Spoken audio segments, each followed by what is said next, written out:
এটা একটা computer box.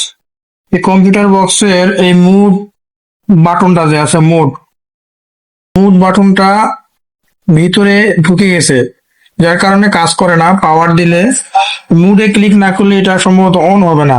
পাওয়ার আসছে, দেখেন পাওয়ার আসছে, কিন্তু মুডে ক্লিক না করলে পাওয়ার অন হবে না, অর্থাৎ এটা স্ট্যান্ড বাই মোডে আছে। স্ট্যান্ড বাই মোড রিলিজ করা যাচ্ছে না। এই স্ট্যান্ড বাই মোড রিলিজ করতে গেলে এই মুড বাটনটা আগে রিপেয়ার করতে হবে। মুড বাটন না রিপেয়ার করলে স্ট্যান্ড বাই রিলিজ হবে না। আপনারা আমাদের সাথেই থাকেন, আমরা কিভাবে করি দেখেন আপনারা সবাই। চায়না বক্স তো, স্ক্রু থাকে না, লক সিস্টেম, এইভাবে খুলতে হয়।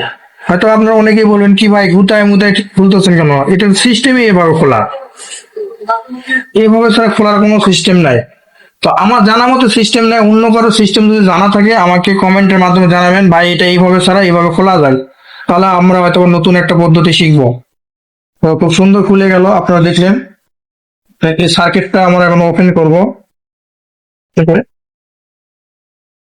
কি করবো? সমস্যাটা কি হচ্ছে এটা আগে দেখি, পরে সমাধান আসতেছে।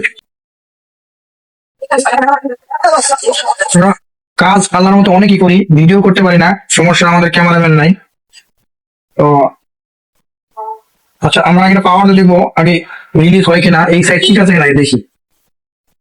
পাওয়ার দিই, পাওয়ার দিলাম। এটা এই ইনপুট বাটনটাই মোড বাটন, ইনপুট বাটনে ক্লিক করলে এই দেখেন এটা স্ট্যান্ড বাই মোড রিলিজ হয়েছে, স্ট্যান্ড বাই মোড রিলিজ হয়েছে, এই দেখেন এটা পরিবর্তন হচ্ছে। তার মানে আমাদের এদিকে সব সিস্টেম ঠিক আছে। আচ্ছা, Bluetooth, power of, power on, এই মোডে ঠিক আছে। এখন আমরা এটা রিপেয়ার করবো, দেখি কি কিছু করা যায় কিনা, দেখি যেটা নষ্ট হয়েছে এটা।